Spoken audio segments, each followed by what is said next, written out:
Hi, it's Ryan from Knights Around a Table. Here's what you missed on TikTok last week.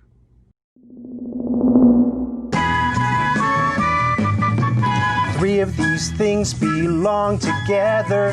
Three of these things are kind of the same. But one of these things just doesn't belong here. Now it's time to play our game. It's time to play our game.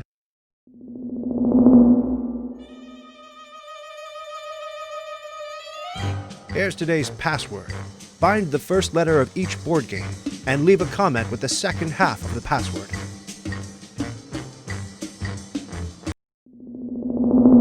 This is Seven Wonders Duel Pantheon, which is an expansion to Seven Wonders Duel. Pantheon adds this new adjunct board that fits onto the main game board like a glove. Mwah! Ah, love it!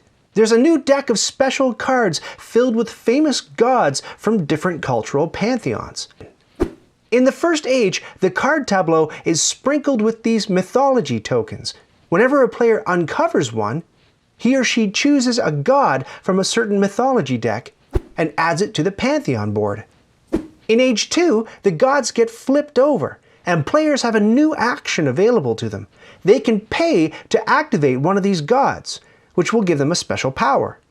What's more, unlike every other action you can take in the game, this action doesn't burn a card in the tableau, which opens up a whole new dimension of strategy to the game. Can you guess this board game by its box? Pause the video when you figured it out, and then leave a comment with your score. Are you ready?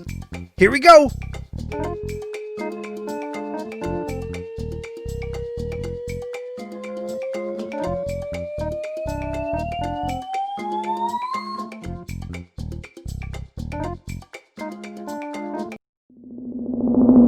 You may not be doing so well at the guessing games I've been posting because you just don't know enough modern board games. So where do you go to learn about them?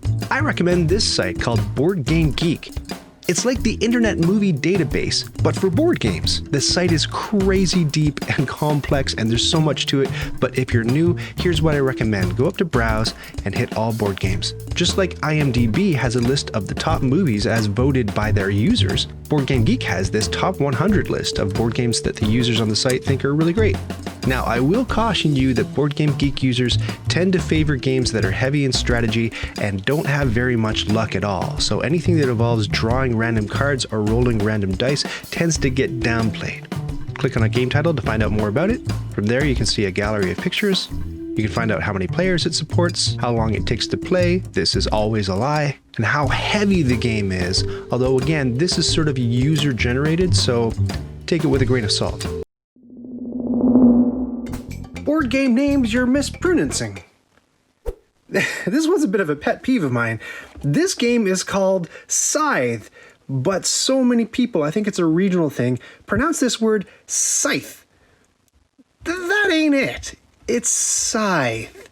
Scythe. Here's part 2 of my intro to BoardGameGeek.com.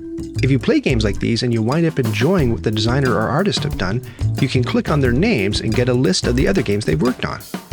And if you sign up for a free account, you can create a wish list of games you want to play and log your collection. Here's mine. You can log how many times you've played the game, and you can submit your own ranking for it.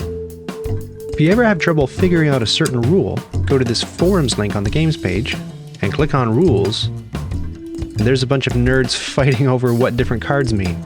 But probably a better approach is to just Google it, and look, that rule page pops right up on Board Game Geek. If you think you'll learn better by watching a video than by reading a rule book, click on the Videos tab. Here's a whole pile of videos about that game. Click on Instructional specifically for how to play videos. Hey look, it's me! Shameless plug. Well, that's what I came up with, and I'll be back at it again this week. If you want to catch it while it happens, give me a follow, Knights Around a Table on TikTok.